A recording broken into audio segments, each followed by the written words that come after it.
Nillumbik is located less than 25 kilometres northeast of Melbourne, covering an area of about 432 square kilometres.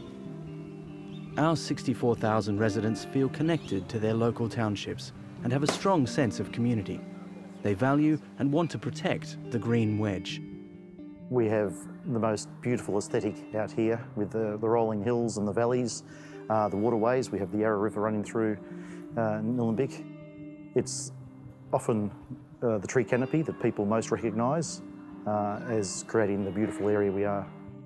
I just love that real country feel, but you're not in the country. You have everything here and everything is really close. I just think the community, you can go down the street and you can meet people, the shopkeepers know who you are. All the kids play sport for the local community. The big kids know the little kids and they look after each other. It's got a real country feel about it. 90% of the Shire is rural, but only about 10% of the population lives in the rural area. This creates additional costs for providing services for residents in the more remote parts of the Shire. Because of this, Nillumbik is not eligible for government grants that fund programs and projects for rural communities. Yet we have a population, I guess, that's well engaged, well educated, and they demand good services. So we provide urban facilities and services in the rural areas. We are a low-growth Shire with established communities, but our neighbours are rapidly growing municipalities whose residents use our services and infrastructure, such as libraries and preschools.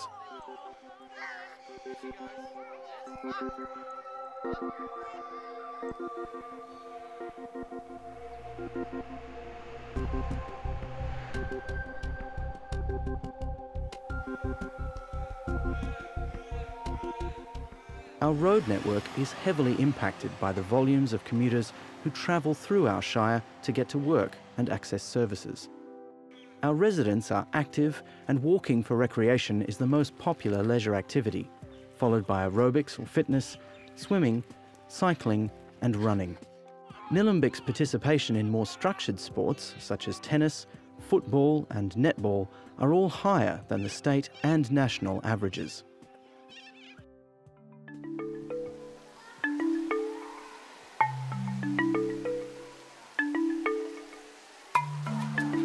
I love the feel of Eltham Leisure Centre. I love the community spirit here. We've met a lot of really good friends, like-minded families here. I love the staff. I think they do a great job with what they have in terms of facilities. Nillumbik faces a number of challenges that require financial discipline and innovation to meet community needs. I dislike the fact that during really busy periods, my kids are reduced to a very small part of the pool for their swimming lessons. The fact that there is not enough swim or pool area. A number of our major facilities are more than 30 years old and require significant spending to upgrade them to contemporary standards. After hours with the school age, it is very crammed in the main pool, so it'd be nice to have more room for them and also with the seating. The aquatic centre is badly in need of renovation. It was built back in the 70s. It's a pool that if we got the necessary grants, we could renew this facility for the people. Our community has the highest socio-economic status of any Victorian municipality. This is a positive measure of community well-being, but it does mean that council receives a smaller share of government grants. With almost 3 residents for every rateable property, Nillumbik has the smallest rate base of any Victorian council, relative to population size. This places pressure on council's finances and highlights the importance of government grant funding to meet our community's needs.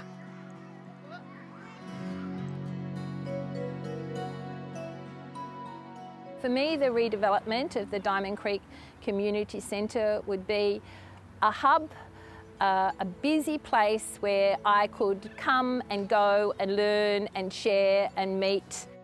We are envisaging redevelopment of the community centre over 3 stages. As currently we don't have a library in Diamond Creek. We use the mobile library, a proper up-to-date gymnasium, good child-minding facilities, childcare facilities.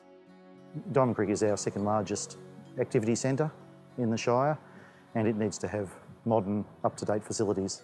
There are almost 14,000 people aged 55 and over living in Nillumbik, and more than 10,000 aged 45 to 54 who will become older adults in the next decade, which will place more demands on council services. The Diamond Creek to Hurstbridge Trail was identified as a priority project. There's been a lot of work done on it over that time because it's not a simple project because it follows a creek. We've just received a petition of over 2,500 signatures. Clearly it is a strongly desired project from the people. From a school perspective, from a kid's perspective, it would provide an option for children to be able to safely travel to the high school, where the majority of them do go, to Diamond Creek College. It certainly is a key to providing that capacity for people to get out, walk their dogs, ride their bikes, go for a jog. Council must manage the Green Wedge on behalf of all Victorians, and we have increasing responsibilities for emergency management. Natural disasters such as bushfires and floods have placed significant demands on Council in recent years, both in terms of prevention and community recovery programs. While the Nillumbik community enjoys a comparatively good lifestyle with high levels of home ownership, health and employment, the rapid ageing of our citizens and the pressures of surrounding growth corridors in respect to traffic management, maintenance of the Green Wedge and the renewal of vital community infrastructure require support and attention from the state and federal government. We do have needs in Nillumbik. We are healthy, wealthy, have all those attributes, but we do need support from state and federal governments.